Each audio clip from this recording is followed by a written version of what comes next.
We're probably on the northern end of the Tishaniik unit, and then Tishaniik's back there behind us. Why Tishaniik gets burnt? It's a kind of a place that's like really close to town that goes up, it gets a lot of sun, and for that reason it gets really dry. And we saw a few years ago when it took off and like burned part of the town that it's kind of a big fire hazard near the town. So I think that's creating really good defensible space for these residences in the community here.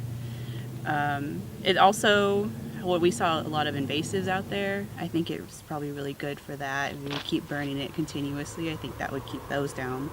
Like a lot of invasives. And there's a lot of native stuff out there too, like the native grasses and the willow and the manzanita that I would really like to promote and not get choked out by the invasives. And like typically when they're like Tishaniik as a village and a ceremonial ground with had more, you know, people moving around and managing it, it's kind of nice to bring that back and see like the changes in the years. So, and a lot of people care about it, you know, a lot of people have connection to Tishaniik. For gathering purposes, burning is really important actually. Like a lot of people do come out and gather at Tishaniik Right. for willow and stuff, dig root. Right. So it's definitely nice to keep those gathering places open and not have them be crowded out. You can already see like what grows in, and like it creates inaccessible areas and places that people would like to like earn that right to be there again, you know, like to like manage it and like be able to like fish or do whatever they need to do out there. So I started out below a few of these houses down here, like about I'd say about 50 yards or so. And it was just the three of us with Will and Kenji. We're down there just kind of mapping out the area we're going to start at and kind of just formally do it.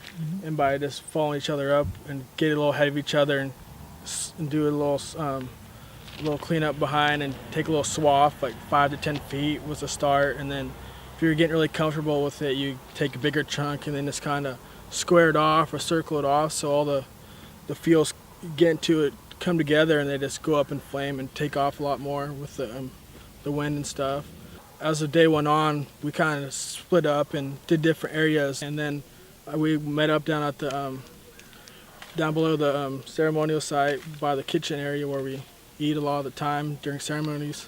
And we all took different jobs. I was really happy that they were giving me the opportunity to go up top of Tishaniik and burn with them, and that made me feel really great about myself and what we're doing out here. I mean, this is what we're supposed to be doing out here all the time, and I feel like I am so lucky and blessed to actually have this opportunity, and I can't wait to do this every year because this is why we're here, and this is what, I mean, it's what we're put on this earth to do, to keep our land beautiful and healthy and so we can live a long life. Burning with Vikki was a really great experience. I think I don't know how to put this, but especially burning by the dance sites just felt right. I don't even know how else to put it, but it felt really like we were doing what was right for the land, and that was a really beautiful and really powerful experience. I just really want to thank everyone that's involved in giving us the opportunity to actually burn as a first-year trainee on this Climb with River TREX, and also as well as everyone that was holding the unit, because like I said in the meeting, it's really important, and if they weren't there, we won't be able to burn because it'll be too dangerous to the entire community. And I just want to appreciate everyone that's getting involved and actually seeing it as a positive thing to do each year, and it's so awesome. Mm-hmm. I liked what they said about everyone supporting each other, and I definitely felt like when we were like really like wanting to burn and here, and it felt like everyone really supported us, and we all are letting us burn today. Tishaniik's kind of like close to my heart, and you know where my family are from. Thinking about all the people that you were just like you just knew would be excited to see it burn, and you like doing it for them, and you do it for your family that lives across the street and down the street, and you protect them and stuff.